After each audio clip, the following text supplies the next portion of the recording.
Dr Julie Prescot. I'm Head of Psychology at the University of Law. And today's podcast, I'm going to be talking to Dr Stephen Barnes on the topic of digital health and therapeutic games. Stephen, would you like to introduce yourself, please? Sure. Hi, so I am Stephen Barnes. I work as a researcher at the Universitat SVPS. So, can you tell me your experience in this area?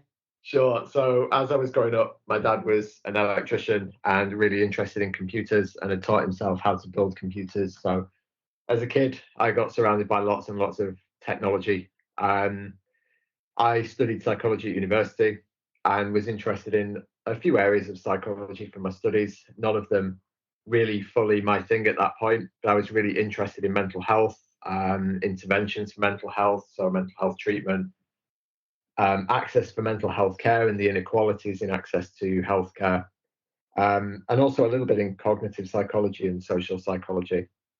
So, how our thinking and behavior gets affected by situations and the dynamics of certain situations and the way that we process information and how that gets shaped by our cognitive biases and attentional processes. For a long time, I was really interested in technology and how the way we interact with technology affects both our thoughts about certain situations and our behavioral reactions to them.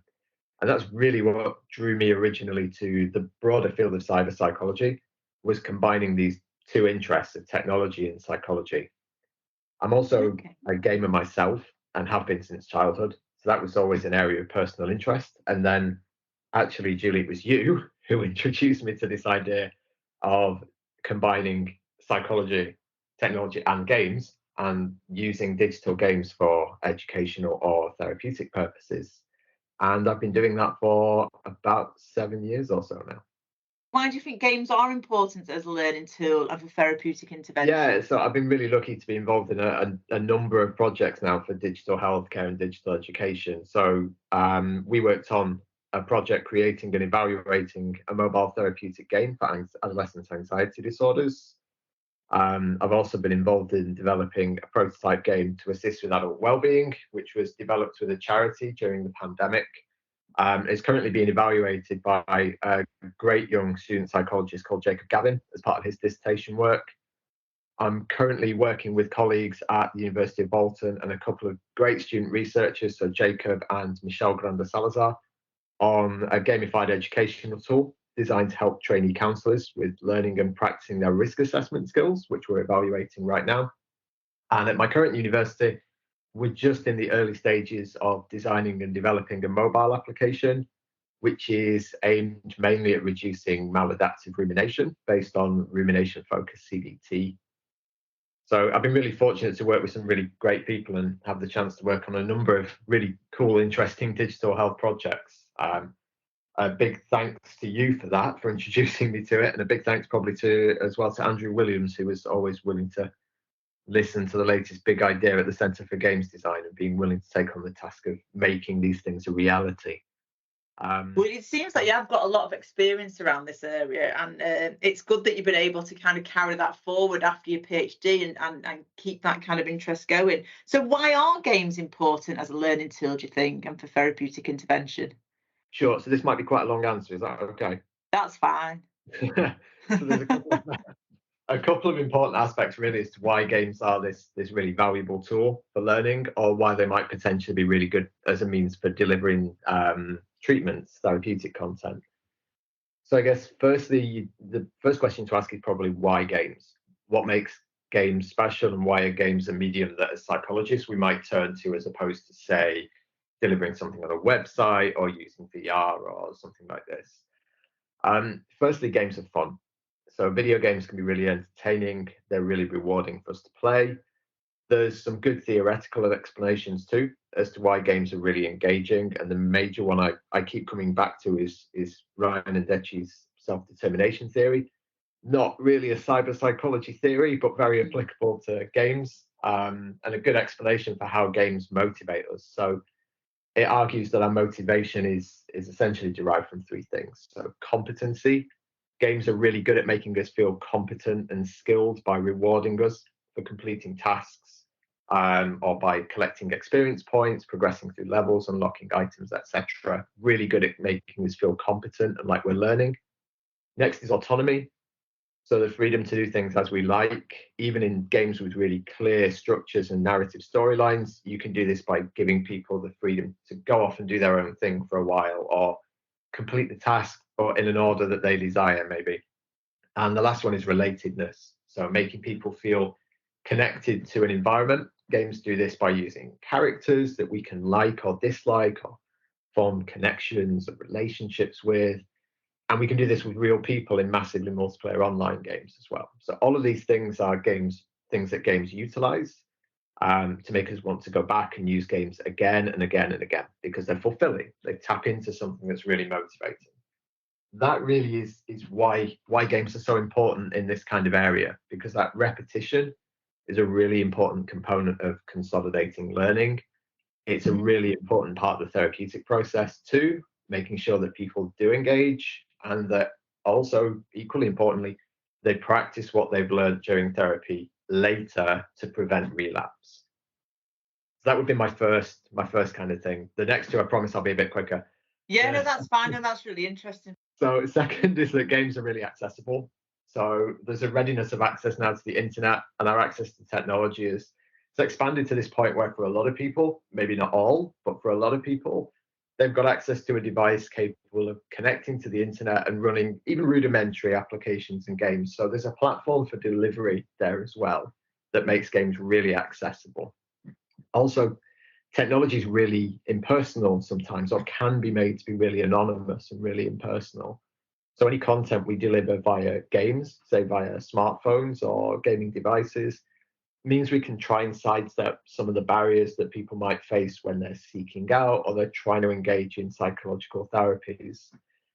Things like expectations or perceptions of stigma, waiting lists, cost barriers, problems with accessing the help that you need because of availability or overly stretched healthcare systems.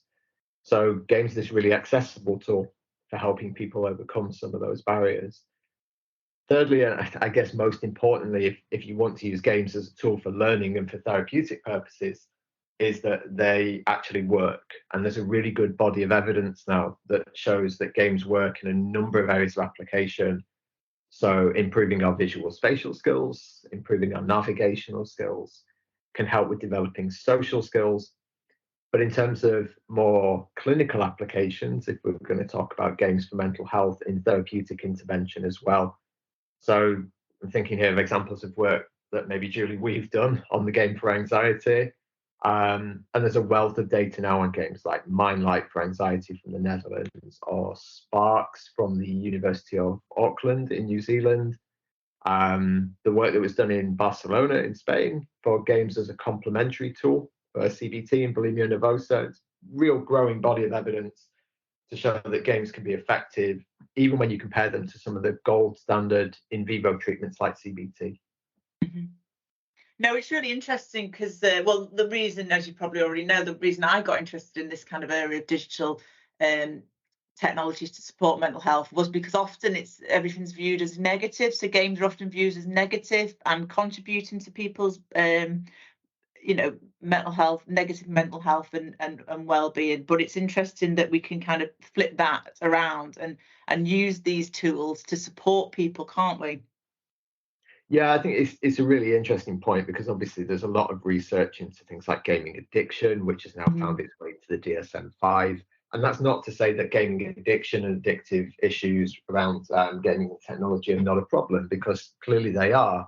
However, there is this second side to technology. There is this notion of gaming for good, or a positive technological intervention, in that games might help to overcome some of those accessibility barriers, and that they have got good evidence behind them to show that they are capable of initiating really good, significant clinical reductions in people's symptoms and of helping more people into the treatment system. Yeah, and it can add reach, can't it, for certain groups, such as maybe young people, which I know you've looked into. But you've already touched on some of the risks. Was anything else that listeners should know in terms of any risks towards? Because you just mentioned the gaming disorder, internet gaming disorder, which, like you say, is being considered for the DSM-5 for the next version as a mental health condition. Is there any other risks that we should know about? Sure. So it's important to remember that the idea of digital gaming and therapeutic gaming for mental health purposes is, relatively speaking, in its infancy. So there is a growing body of evidence now that shows games are really useful as therapeutic interventions and as learning tools. But there's a few things that maybe we should be mindful of when we're talking about them. So most people will probably be thinking of gaming addiction.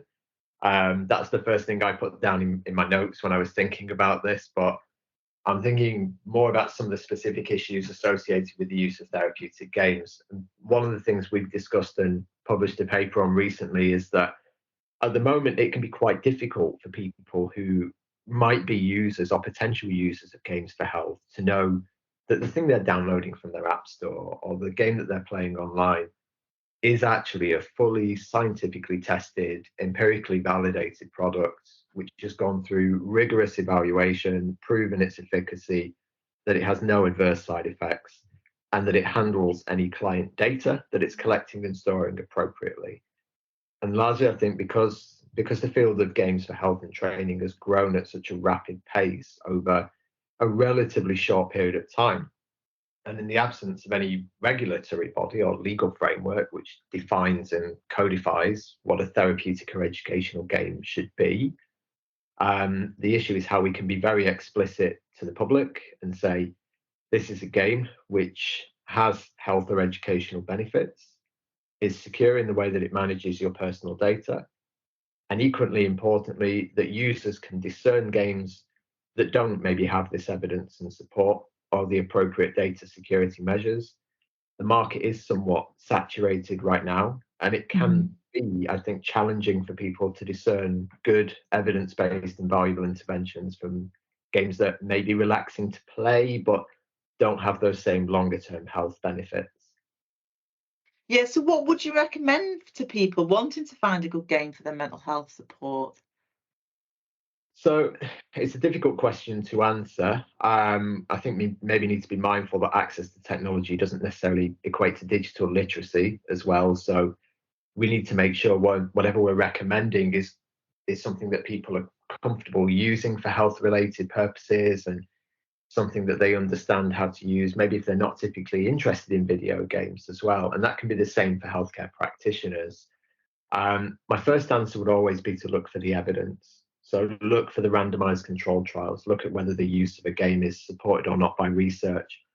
But most importantly, to speak with your healthcare provider or your GP or psychologist and just to ask any questions if you're unsure. That's not to talk down playing games that maybe you might find really relaxing to play or helpful or stress relieving, games that maybe don't have evidence. Interestingly, playing games as a form of relaxation or temporary relief can be really helpful to some people. It can have some good positive impacts on improving our cognitive and social skills. But if we're talking about using games as a form of mental health intervention, one thing I would really recommend is talking with our healthcare professionals is absolutely the way forward.